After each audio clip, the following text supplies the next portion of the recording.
اعوذ باللہ من الشیطان الرجیم بسم اللہ الرحمن الرحیم منها خلقناکم وفیها نعیدکم ومنها نخرجکم تارة اخرى۔ ہم نے تم کو اسی مٹی سے پیدا کیا اور اسی میں تم کو موت کے بعد واپس لے جائیں گے اور اسی سے ہم تم کو دوبارہ نکالیں گے۔ یہ سورہ طٰہٰ کی 55ویں آیت ہے۔ اس سے پہلے 54 آیتوں تک بات ہو چکی تھی۔ پچھلی آیت میں یہ بات آئی تھی کہ موسیٰ علیہ السلام فرعون کے دربار میں گئے اور جا کر اللہ تعالیٰ کا تعارف کرا رہے تھے، تو اس میں یہ بات بھی انہوں نے پیش کی تھی کہ میرا رب تو وہ ہے فَأَخْرَجْنَا بِهِ أَزْوَاجًا مِّن نَبَاتٍ شَتَّىٰ، جو آسمان سے پانی برسا کر اس کو جو ہے وَأَنزَلَ مِنَ السَّمَاءِ مَاءً فَأَخْرَجْنَا بِهِ أَزْوَاجًا مِّن نَبَاتٍ شَتَّىٰ کہا، آسمان سے پانی برسا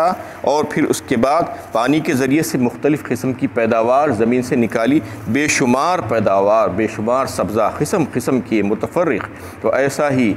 اللہ تعالیٰ فرماتے ہیں کہ ہم نے تم کو پیدا کیا مٹی سے ایک حکم کے ذریعے سے، صرف تم کو مٹی سے پیدا کر دیا، ہم نے ایک حکم کیا، ہو جاؤ، ہو گیا، اور پھر اس کے بعد تم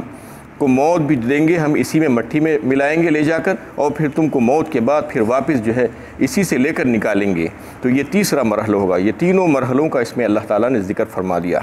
تو سب سے پہلی بات یہ کہ انسان کو مٹی سے جو پیدا کیا گیا ہے اس کا کیا معاملہ ہے۔ وَبَدَأَ خَلْقَ الْإِنسَانِ مِنْ طِينٍ ثُمَّ جَعَلَ نَسْلَهُ مِنْ سُلَالَةٍ مِّن مَّاءٍ مَّهِينٍ۔ سورہ الف لام میم سجدہ پارہ 21 میں اللہ تعالیٰ اس کا ذکر فرما رہے ہیں کہ ہم نے انسان کی پیدائش مٹی سے کی۔ وَبَدَأَ خَلْقَ الْإِنسَانِ مِنْ طِينٍ ثُمَّ جَعَلَ نَسْلَهُ مِنْ سُلَالَةٍ مِّن مَّاءٍ مَّهِينٍ، پھر اس کو، اس کی نسل کو ہم نے جو چلایا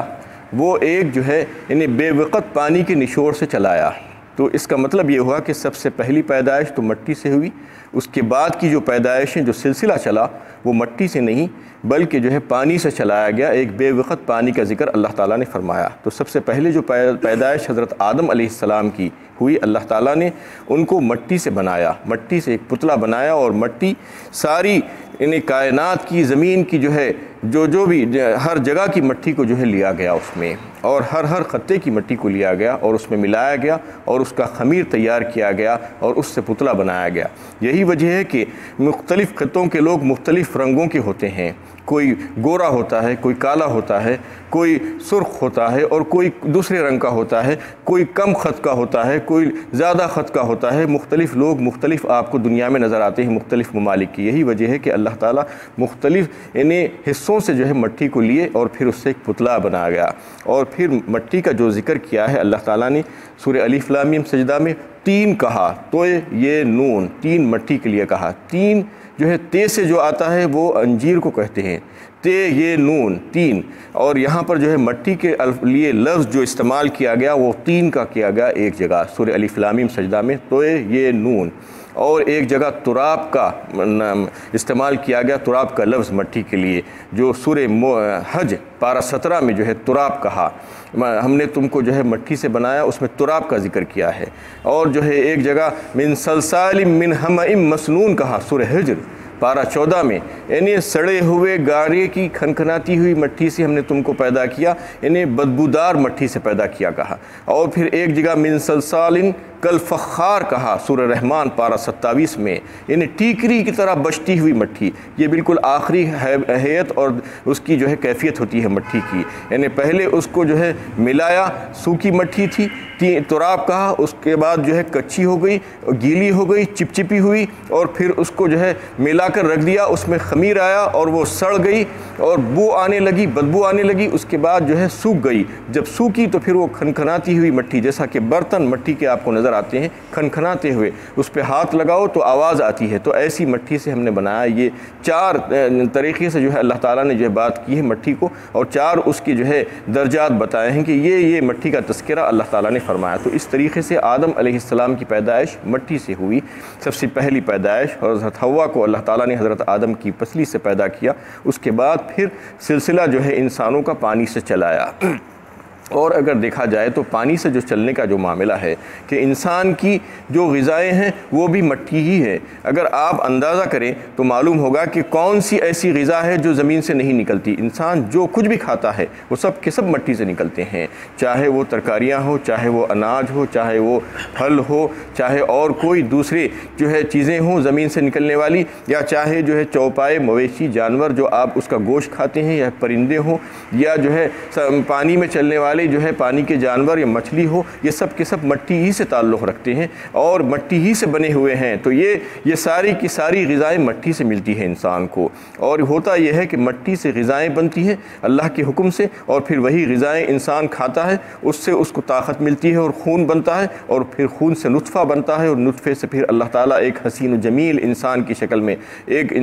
بچے کو پیدا کر دیتے ہیں۔ تو یہ اللہ کی شان ہے۔ اللہ تعالیٰ بتا رہے ہیں کہ پہلے تو مٹی سے بنائے، اس کے بعد اس کا سلسلہ بے وقت پانی سے چلا دیا ہم نے۔ اور پھر ایک حدیث جو ابن سیرین کے تذکرے میں ہے، حضرت ابو نعیم جو ہے اس کو لکھتے ہیں، اور یہ جو ہے حضرت ابو ہریرہ رضی اللہ تعالیٰ عنہ اس حدیث کو روایت کرتے ہیں۔ یہ کہا کہ نبی صلی اللہ علیہ وسلم نے کہ انسان کی پیدائش کے وقت، بچے کی پیدائش کے وقت اللہ تعالیٰ فرشتے کے ذریعے سے ایک مٹی کا ایک جز منگا کر جو ہے اس کے ماں کے رحم میں دلوا دیتے ہیں، اور وہ مٹی کا جز وہاں کا ہوتا ہے جہاں پر اس انسان کے مرنے کا، یعنی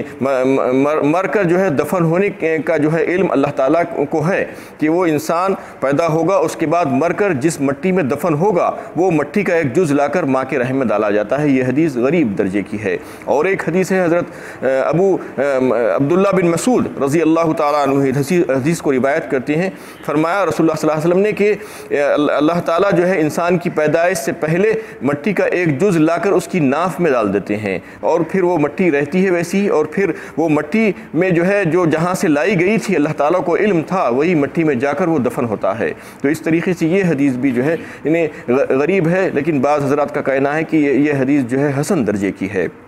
اور بھی جو ہے اس سے یہ بات معلوم ہوئی کہ انسان مٹی ہی سے بنا ہے، اور بظاہر اگر پانی سے اس کا سلسلہ چل رہا ہے تو وہ جو ہے اس کی غذائیں تو مٹی ہی سے نکل رہی ہے، لیکن پانی جو بن رہا ہے وہ بھی جو ہے مٹی ہی سے غذا بن کر اس کا خون بن کر پانی بنا، اور پھر وہ پانی ہی سے اللہ تعالیٰ نے جو ہے اس کو کنورٹ کیا ایک انسان میں، ایک حسین و جمیل انسان بنا دیا۔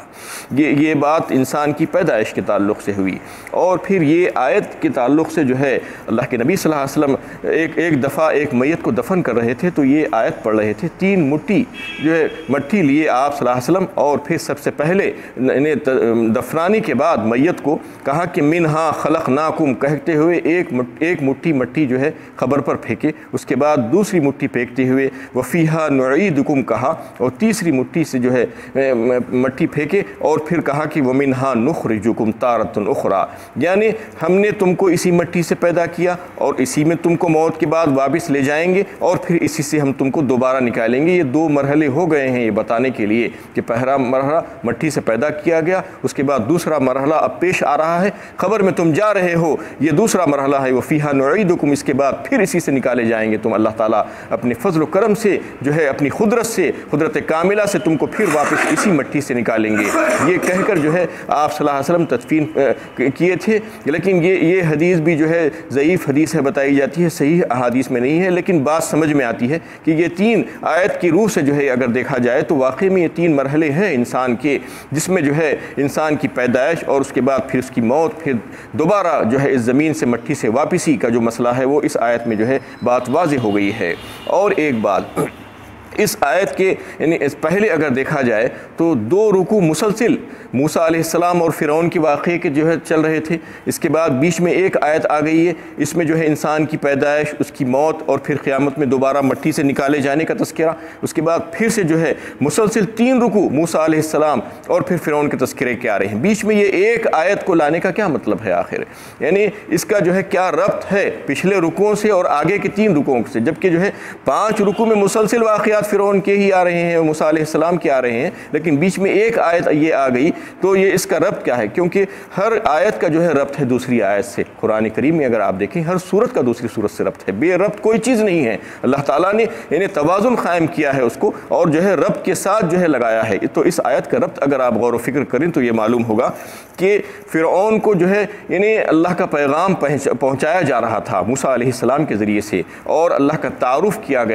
کرایا گیا اس کے سامنے، اور اللہ کی عبادت اور بندگی کے لیے جو ہے اس کو ترغیب دی گئی۔ یہ تمام باتیں بتانے کے بعد اللہ تعالیٰ یہ بتانا چاہ رہے ہیں کہ جو اللہ کی بندگی کو، اللہ کی قدرت کو اور اللہ کی یعنی ربوبیت کو تسلیم کرنا نہیں چاہتا اور اپنے آپ کو بڑا سمجھتا ہے اور یہ تکبر کرتا ہے، تو اس کو یہ سمجھ لینا چاہیے کہ 3 دور جو ہے اس کے اوپر آنے والے ہیں، یعنی 3 دور سے وہ خالی نہیں ہے۔ پہلا دور تو جو ہے یعنی زندگی سے، اس کی زندگی جو ہے وہ لے کر جو ہے اس کی موت تک کا ایک دور ہوگا، اور پھر موت سے لے کر جو ہے قیامت تک کا جو برزخ میں رہے گا، خبر میں یا کہیں اور، وہ دوسرا دور ہوگا، اور تیسرا دور جو ہوگا وہ قیامت کے دن کا اٹھائے جانا، حشر و نشر۔ یہ 3 دور سے خالی نہیں ہے، اور یہ تینوں دور جو ہے اسی زمین پر پیش آنے والے ہیں۔ تو اس کو یہ بات سمجھ لینی چاہیے جو تکبر کر رہا ہے، لہٰذا جو ہے انسانوں کو یہ ہدایت دی گئی ہے اس آیت میں کہ تم جو ہے تواضع اور انکساری اور خاکساری کو جو ہے اپنی زندگی میں شامل کرو، اور اللہ کی حقیقی بندگی اور اطاعت اور فرمانبرداری میں لگ جاؤ، کیونکہ تم کو اسی زمین میں جانے کا ہے۔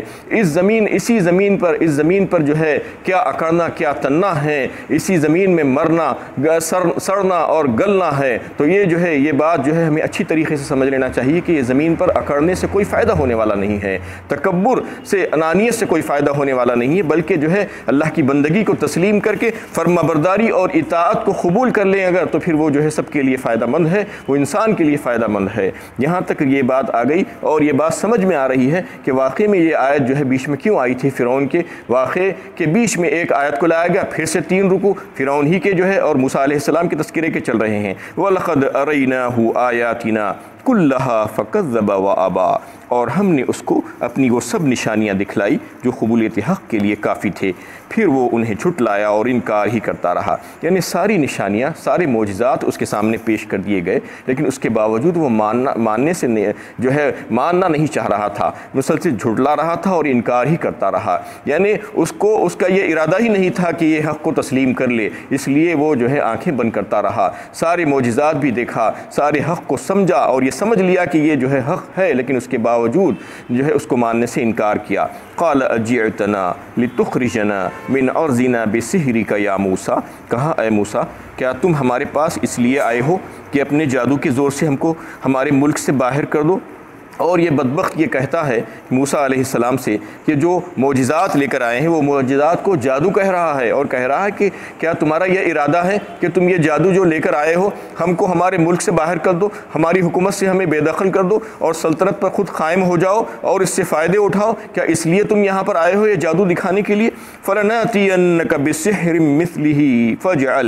فَاجْعَلْ بَيْنَنَا وَبَيْنَكَ مَوْعِدًا لَا نُخْلِفُهُ نَحْنُ وَلَا أَنْتَ مَكَانًا سُوًى، لہٰذا آپ ہمارے اور اپنے درمیان کوئی وقت مقرر کیجئے جس کے خلاف ہم کریں اور نہ تم کرنا، اور یہ مقابلہ ایک ہموار میدان میں ہوگا۔ اور پھر اس کے بعد یہ مطالبہ کیا موسیٰ علیہ السلام سے کہ یہ جادو ہے اور جادو کا مقابلہ ہم بھی کریں گے، ہمارے پاس بھی بہت سے بڑے بڑے جادوگر ہیں، اور ایک وقت مقرر کر دیجئے، تھوڑی سی مہلت دیجئے، ہم بھی اپنے جادوگروں کو بلائیں گے اور اس کے خلاف ہم بھی نہیں کریں گے اور تم بھی نہیں کرنا، اور یہ مقابلہ ایک سیدھے اور ہموار میدان میں ہوگا جہاں پر سب لوگ بڑے آسانی کے ساتھ آ سکیں گے، تمہاری قوم کے لوگ بھی اور ہماری قوم کے لوگ بھی۔ قال موعدکم یوم الزینہ